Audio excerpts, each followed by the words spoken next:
پھر حضرت نوح علیہ السلام اور ان کی قوم کے حالات بیان ہوئے کہ نوح علیہ السلام نے جب اپنی قوم کو توحید کی دعوت دی اور انکار پر عذاب الہی سے ڈرایا تو قوم کے سرداروں نے ان سے کہا، بھلا کیا کہا؟ کہنے لگے آپ تو ہم جیسے بشر ہیں، تو ہماری طرح ہی ہیں آپ، اور آپ کے پیروکار پسماندہ یعنی غریب لوگ ہیں اور کم عقل لوگ ہیں، ہماری رائے میں آپ کو معاذ اللہ ہم پر کوئی فضیلت حاصل نہیں، بلکہ معاذ اللہ ثم معاذ اللہ۔ کہنے لگے آپ تو جھوٹے ہیں، اللہ کے نبی کو کہہ رہے ہیں معاذ اللہ، استغفر اللہ۔ نوح علیہ السلام نے جواب دیا کہ میں اپنے رب کی جانب سے واضح دلیل رکھتا ہوں اور اس نے مجھے رحمت سے نوازا ہے، لیکن تم میرے مقام کو سمجھنے کی صلاحیت نہیں رکھتے، تم اتنی صلاحیت رکھتے نہیں ہو۔ اور پھر ارشاد فرمایا کہ میں تم سے دعوت حق کے صلے میں کسی اجر کا طلبگار نہیں ہوں اور نہ ہی میں اہل ایمان کو اپنے پاس سے دھتکارنے والا ہوں، اور میں نے یہ دعویٰ بھی نہیں کیا کہ میرے پاس اللہ کے خزانے ہیں، اور نہ میں از خود غیب جاننے والا ہوں، اور نہ ہی میں یہ کہتا ہوں کہ میں فرشتہ ہوں، نہ میں یہ کہتا ہوں کہ جن لوگوں کو تم اپنی نظروں میں حقیر جانتے ہو اللہ انہیں خیر سے نہیں نوازے گا۔ فرمایا یہ ٹھیک ہے کہ اللہ بشروں میں سے رسول بناتا ہے، پر جسے بناتا ہے پھر اسے بڑی شانیں عطا فرماتا ہے۔ پہلے دن سے انسان کا یہ مسئلہ ہے، پہلے دن سے انسان کا یہ مسئلہ ہے کہ وہ کہتا ہے میں انسان سے ہدایت حاصل کروں، لیکن رب نے بھی قانون بنایا ہے کہ اللہ تبارک و تعالیٰ بندے پر ہی وحی فرماتا ہے، فرشتوں اور جنوں کو اللہ نے اس منصب کے لیے منتخب نہیں فرمایا۔ قوم نوح نے کہا کہ آپ نے ہم سے بہت بحث کی معاذ اللہ، بس جس عذاب سے آپ ہمیں ڈرا رہے ہیں وہ لے آئیے۔ تو نوح علیہ السلام نے کہا کہ اللہ چاہے گا تو تم پر عذاب بھی آ جائے گا۔ آیت نمبر 37 سے 47 میں بتایا کہ اللہ تعالیٰ کی طرف سے نوح علیہ السلام کو حکم ہوا کہ ہماری نگرانی میں اور ہماری وحی کے مطابق آپ کشتی بنائیے،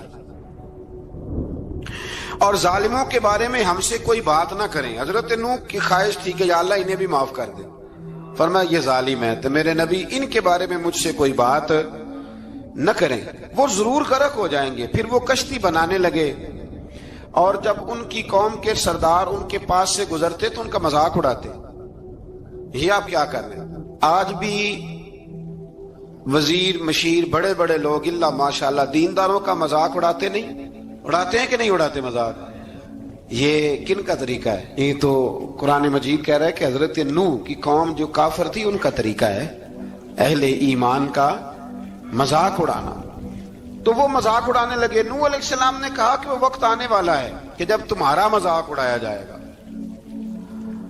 اور تمہیں پتہ چل جائے گا کہ رسوا کن عذاب کس پر آئے گا۔ اللہ تعالیٰ نے فرمایا جب ہمارا حکم عذاب آ پہنچا اور تندور ابلنے لگا، تندور سے آگ نکلا کرتی ہے، پانی نہیں نکلا کرتا، اور نوح علیہ السلام کی قوم پر جب عذاب آیا تو پانی تندور سے نکلا، تندور سے اللہ نے پانی نکالا، جہاں سے پانی نکلا نہیں کرتا، تندور ابلنے لگا۔ اللہ اکبر۔ تو اللہ تبارک و تعالیٰ نے فرمایا تو ہم نے نوح علیہ السلام سے کہا کہ آپ خود اور اپنے گھر والوں کے ساتھ اس کشتی میں سوار ہو جائیں اور اہل ایمان کو بھی سوار کر لیں، اور ہر چیز کے جوڑے یعنی نر اور مادہ کو سوار کر لیں، اور ان کے ساتھ ایمان والے بہت کم تھے۔ حضرت نوح علیہ السلام دعائیں پڑھتے ہوئے سوار ہو گئے۔ پھر کیا ہوا؟ کشتی انہیں پہاڑوں جیسی موجوں میں لے جا رہی تھی کہ نوح علیہ السلام الگ کھڑے ہوئے اپنے بیٹے سے فرمانے لگے اے بیٹے ہمارے ساتھ کشتی میں سوار ہو جا اور کافروں کے ساتھ نہ رہو۔ اس نے یعنی نوح علیہ السلام کے بیٹے نے کہا کہ میں آپ کے ساتھ نہیں بیٹھوں گا، ابھی کوئی پہاڑ آئے گا تو میں پہاڑ کی پناہ لے لوں گا۔ اگر کسی نیک آدمی کا بیٹا کبھی غلط نکل آئے تو اس کا مطلب یہ نہیں کہ اس نے تربیت ٹھیک نہیں کی،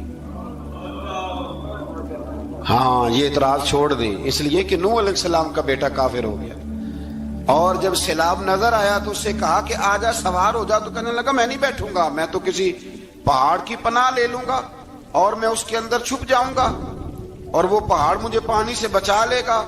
نوح علیہ السلام نے کہا آج اللہ کے حکم کے سوا کوئی بچانے والا نہیں ہے سوائے اس کے جس پر اللہ رحم فرمائے۔ پھر ان دونوں کے درمیان موج حائل ہو گئی، ایسے ایک موج اٹھی اور حضرت نوح کا بیٹا ڈوب گیا۔ اور جب حضرت نوح کا بیٹا ڈوبا، اللہ کی طرف سے حکم ہوا اے زمین اپنا پانی نگل لے، اے آسمان تھم جا، پانی خوش ہو گیا، اللہ کا فیصلہ نافذ ہو گیا اور کشتی کوہ جودی پر ٹھہر گئی۔ نوح علیہ السلام نے اللہ سے التجا کی، کیا میرے پروردگار میرا بیٹا اور میرے اہل سے ہے اور تیرا وعدہ سچا ہے کہ تم میرے اہل کو بچا لے گا؟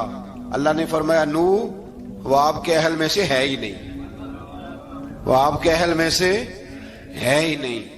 اہل میں سے وہ ہوگا جو آپ کے طریقے پہ چلے گا، جو طریقے پہ نہ چلے وہ نسل میں سے ہے ہی نہیں، وہ ختم ہو گئی بات۔ اللہ اکبر۔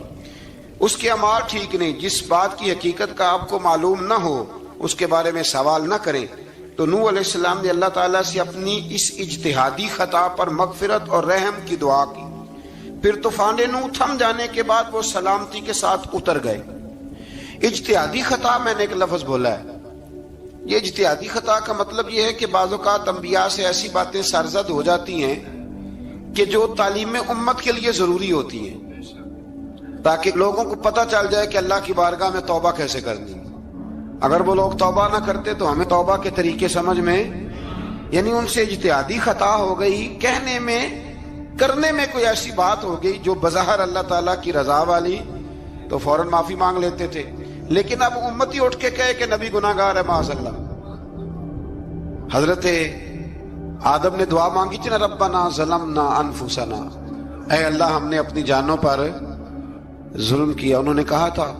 تو اگر کوئی بندہ حضرت آدم کو ظالم کہے گا تو کافر ہو جائے گا، تو اگر وہ کہے کہ وہ تو خود کہہ رہے ہیں، ایک بندہ اڑ جاتا ہے، کہتے ہیں تو خود کہہ رہے ربنا ظلمنا، تو خدا کے بندے وہ اللہ کے نبی ہیں، وہ رب سے کہہ رہے ہیں، وہ عاجزی کے طور پر کہہ رہے ہیں۔ کچھ لوگ اڑ جاتے ہیں، کہتے ہیں خود حضور نے کہا ہے جی انا بشر مثلکم، میں تمہاری طرح کا بشر ہوں، خود نبی پاک نے کہا ہے۔ عجیب بیوقوف بندے ہو، نبی کریم تو کہہ سکتے ہیں پر امتی اٹھ کے نہیں کہہ سکتا۔ اس نے تو کہنا ہے وہ حبیب اللہ ہے، اس نے تو کہنا ہے وہ قیامت میں شفاعت کرنے والے ہیں، امتی نے تو کہنا ہے وہ سارے نبیوں کے سردار ہیں، وہ امام الانبیاء ہیں۔ امتی وہ لفظ ادا کرے گا جو اس کے بنتے ہیں۔ اب کوئی بندہ اٹھ کے کہہ دے، دیکھے نا ایک بہت بڑا عالم تقریر کرتے ہوئے کہے جی میں تو ان پڑھ آدمی ہوں، تو اس کا شاگرد کہے کہ استاد جی قسم اٹھائے ہاں آپ نے تقریر میں کہا نہیں میں ان پڑھ ہوں، آپ تو ان پڑھ ہے۔ تو یہ بات ادب ہے کہ بے ادبی ہے؟ چلیں اس سے آگے چلتے ہیں، یہ بھی ذرا مشکل سے سمجھ میں آئے گی۔ ایک اور بات جو جلدی سمجھ میں آ جائے گی، ایم این اے جب اعلان کرتا ہے، تقریر کرتا ہے، الیکشن لڑتا ہے تو کہتا نہیں میں قوم کا خادم ہوں، کہتے ہیں نا کہ میں قوم کا خادم سے آپ کیا کچھ کراتے ہو؟ سارے کام کراتے ہیں نا۔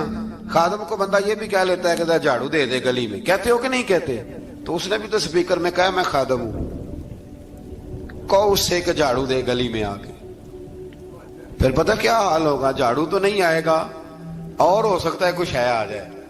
تو اس لیے اب کوئی بندہ کہ جی انہوں نے خود کہا ہے، تو ایک کچھ پوری جماعت ہے لوگوں کی جو بات کو سمجھتی نہیں، کہتے ہیں خود کہا ہے میں بشر ہوں، انہوں نے خود کہا ہے میں غیب نہیں جانتا، انہوں نے خود کہا ہے میرے پاس خزانہ کوئی نہیں، انہوں نے خود کہا ہے میرے پاس کوئی شے نہیں۔ تو اس لیے آپ سمجھیں کسی کے لفظوں پر اگر آپ گرا لگا کے بیٹھیں گے تو پھر اس سے بے ادبی ہوگی۔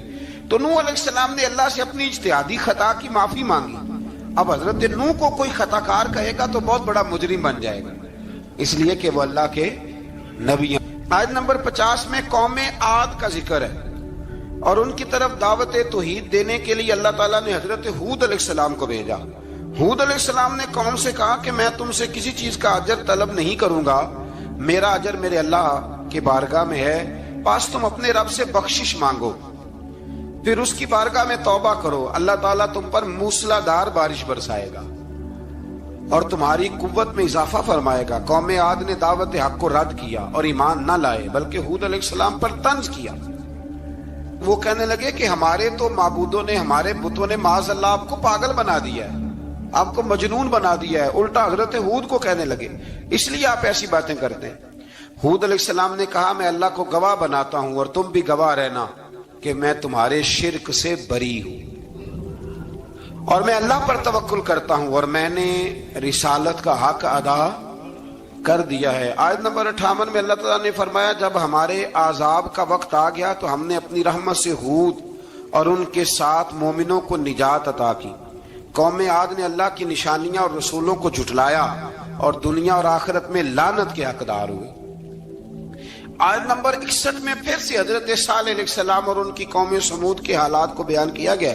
حضرت صالح نے کہا ہے میری قوم اللہ وحدہ لا شریک کی عبادت کرو، اس سے بخشش طلب کرو، اس کی بارگاہ میں توبہ کرو، اس نے تمہیں زمین سے پیدا کیا ہے، اس پر آباد کیا ہے۔ جواب دیا ہے صالح ہمارے آباء و اجداد کے معبودوں کی عبادت کو روکنے سے پہلے ہمیں آپ سے بڑی امیدیں تھیں، اور اب آپ ہمیں روکنے لگ گئے ہیں باپ دادا کے دین سے، لیکن اب ہمیں آپ کی دعوت کے بارے میں شکوک ہیں۔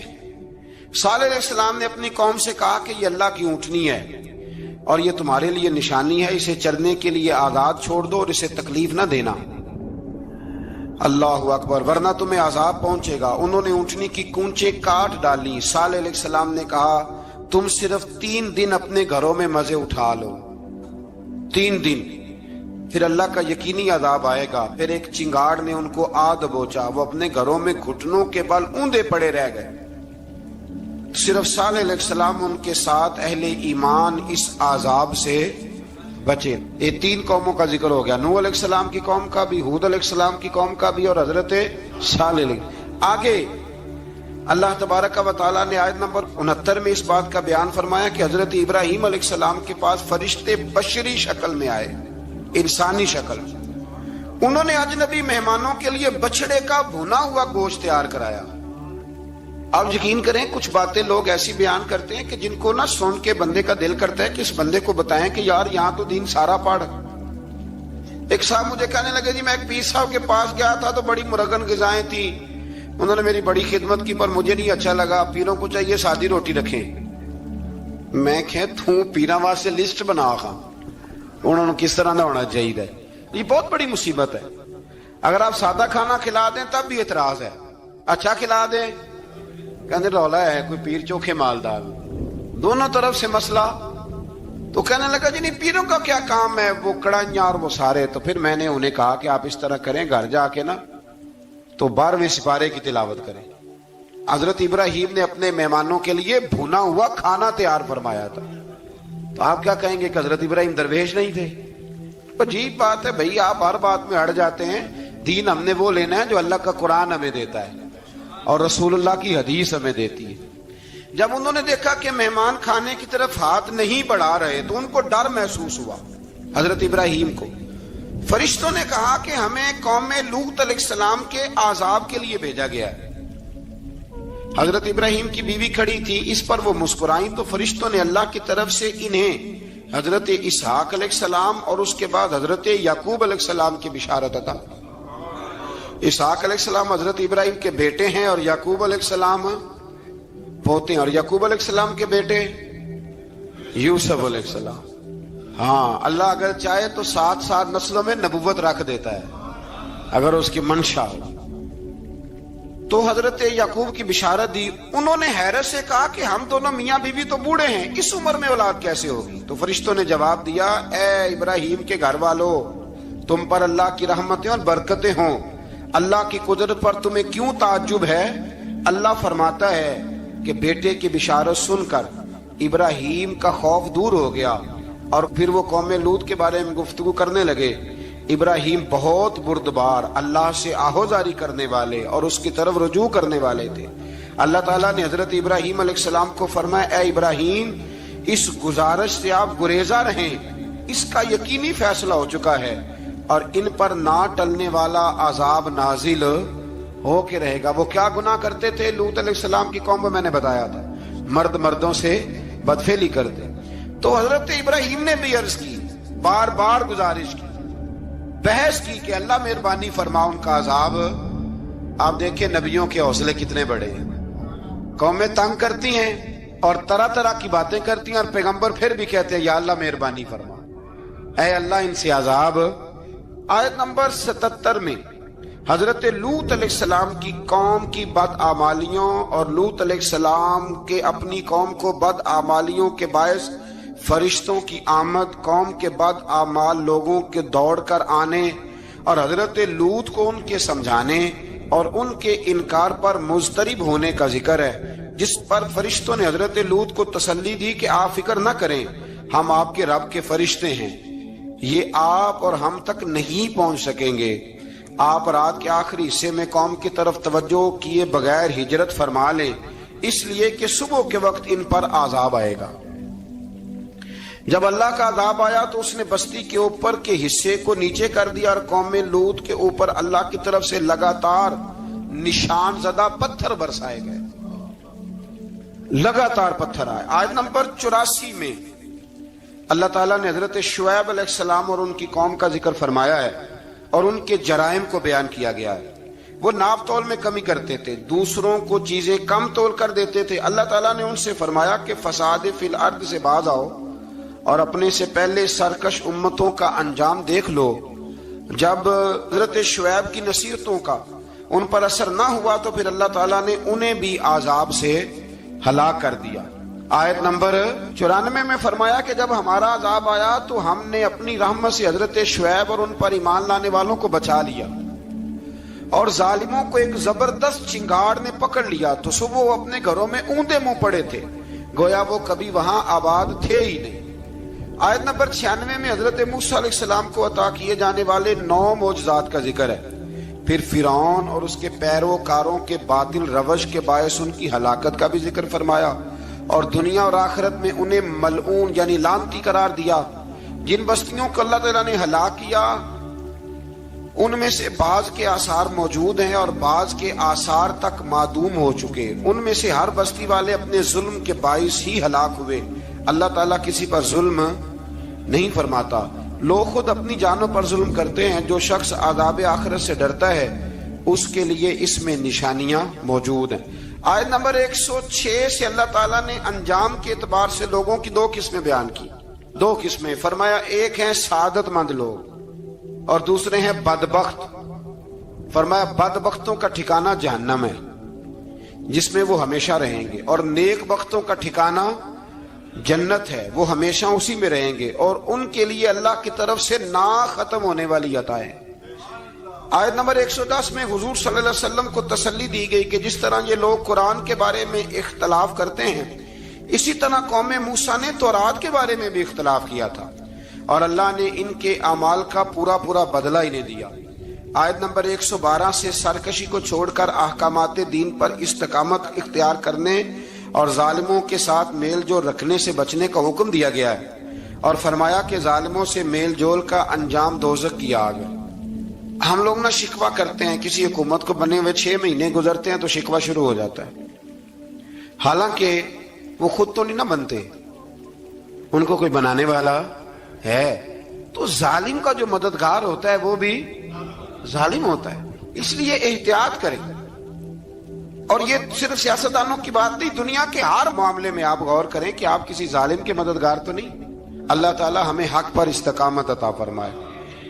آیت نمبر 114 میں دن کے دونوں طرفوں میں اور ابتدائی رات کے کچھ حصے میں اللہ تعالیٰ نے نماز قائم کرنے کا حکم دیا ہے۔ رات کے کچھ حصے میں بھی نماز پڑھنی چاہیے، اور یہ بھی بتایا کہ بے شک نیکیاں گناہوں کو مٹا دیتی ہیں، اور یہ نصیحت قبول کرنے والوں کے لیے نصیحت ہے۔ آیت نمبر 120 میں اللہ تعالیٰ نے فرمایا کہ ہم آپ صلی اللہ علیہ وسلم کو رسولوں کی تمام خبریں آپ کے دل کی تسکین اور تقویت کے لیے بیان کرتے ہیں، اور ان میں مومنوں کے لیے نصیحت اور عبرت ہے کہ ان ساری باتوں سے عبرت پکڑ لو۔ بچہ صرف وہی جو اللہ کے نبیوں کے طریقے پہ چلا اور نبیوں کے ساتھ رہا، باقی بچ سکے نہیں۔ اللہ تعالیٰ کی طرف سے توحید و رسالت اور وقوع قیامت کے دلائل بھی ہیں۔ آیت نمبر 123 میں فرمایا کہ آسمانوں اور زمینوں میں سب غیب اللہ ہی کے ساتھ مختص ہیں، اور ہر کام اسی کی طرف لوٹایا جاتا ہے۔